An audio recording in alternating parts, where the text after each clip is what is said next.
Je vous ai manqué? Je sais.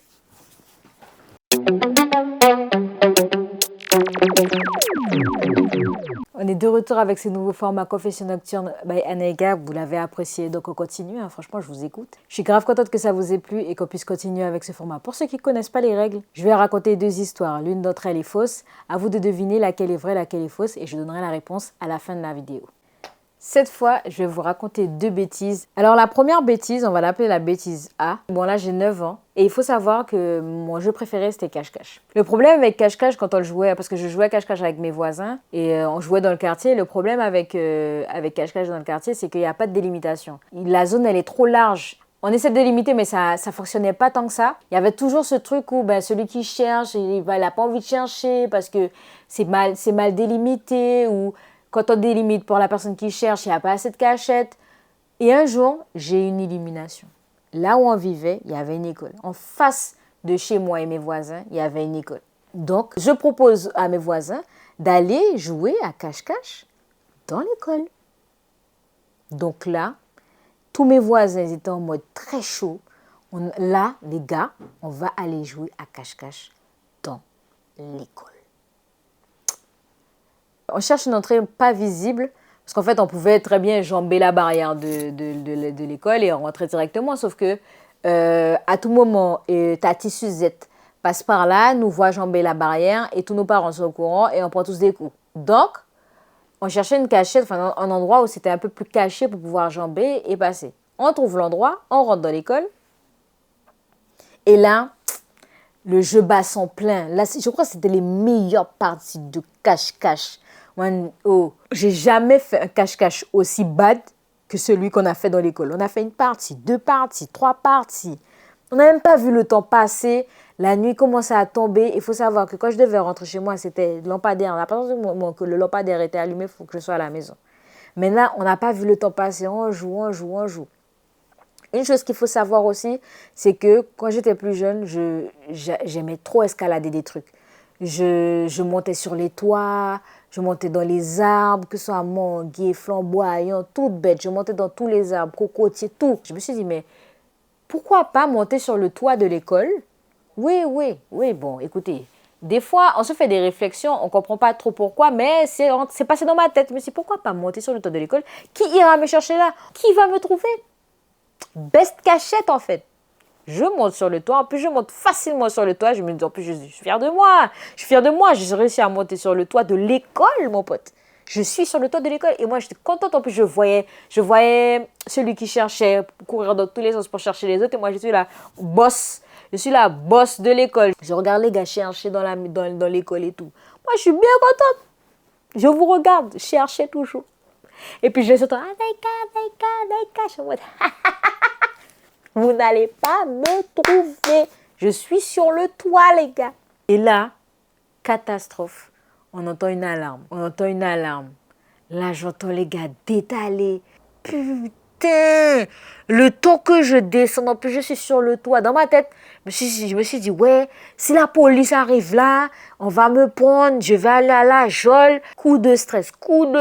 Là, je me suis dit, putain, en plus, je suis sur le toit. Le temps que je descende, la police aura le temps d'arriver. Je descends du toit de l'école, je descends les escaliers. Je me suis dit, j'ai réfléchi à un moment donné, est-ce que je passe par la porte principale? Parce que je voulais passer par la porte principale parce que ma maison était juste en face. Donc, ça aurait été plus court pour moi d'arriver chez moi si je passais par la porte principale. Mais dans ma tête, je me suis dit non, il ne faut pas que je passe par la porte principale parce que si la police arrive, parce que dans ma tête, là, c'était comme si vandalisme, il y a des voleurs dans l'école. Si la police arrive, ils arrivent devant la maison. Pour moi, c'était ça dans ma tête. Dans ma tête, si la police arrive là, ils vont arriver devant la maison. Donc moi, je me suis dit non, il faut que je repasse par là où on est rentré.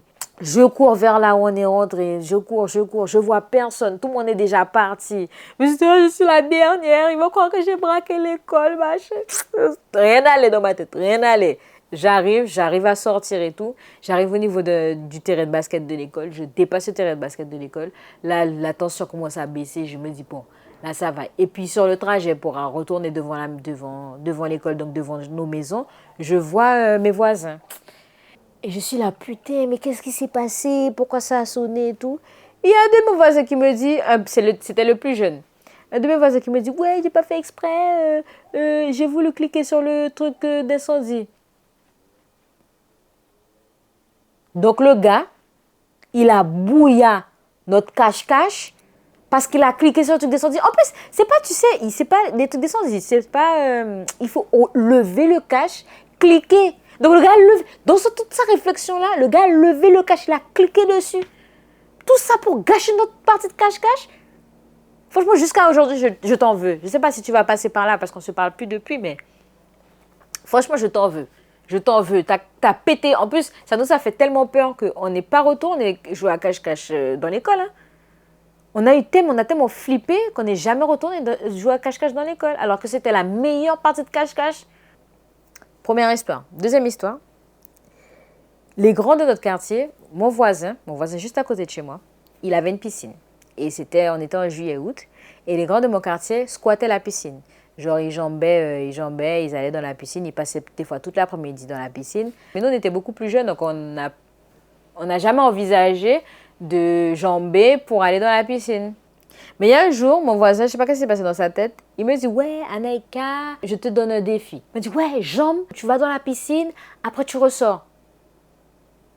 Sur le coup, je me suis dit, ah ouais, je ne vais pas faire ça. Et il me dit, mais c'est vite fait. Si tu montes, après tu descends, tu mouilles tes jambes pour qu'on soit sûr que tu as fait, après tu reviens. Bon, vas-y, c'est vite fait, c'est vite fait. Et en plus, boss grimpage qu'il a. Donc moi, je me suis dit, bof, attends, qu'est-ce qui me résiste? Quel mur me résiste? Donc moi, j'escalade le mur.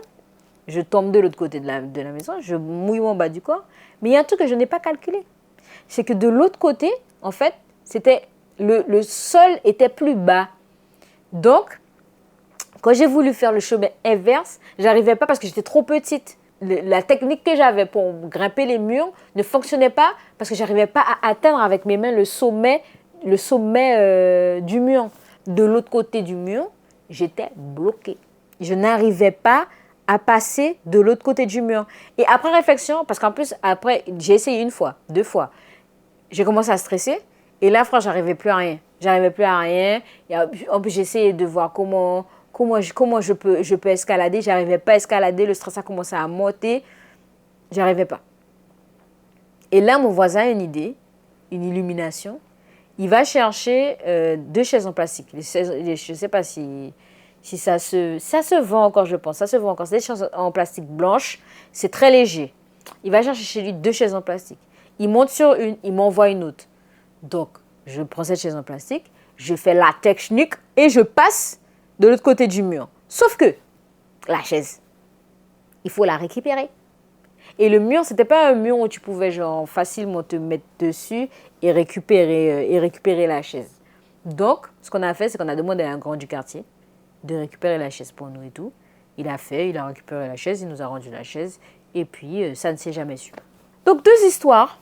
2 bêtises, on dit ouais, 2 bêtises. On en a fait, hein. Mes voisins et moi, on en a fait des conneries. Hein. Bon, c'est très rare les moments où on s'est fait prendre. Donc maintenant, à vous de deviner laquelle des 2 histoires est vraie. Je vous laisse un petit temps. Je vous propose de mettre pause et de mettre votre réponse en commentaire. J'attends. J'attends. C'est bon? C'est bon pour vous? Ok. La vraie histoire, c'est la A. Je ne suis pas rentrée chez mon voisin. Il n'y a pas d'histoire de on allait appeler un grand du quartier pour retirer les chaises. Non. La vraie histoire, c'est la A. On allait jouer à cache-cache. Le gars a vraiment gâché notre partie de cache-cache.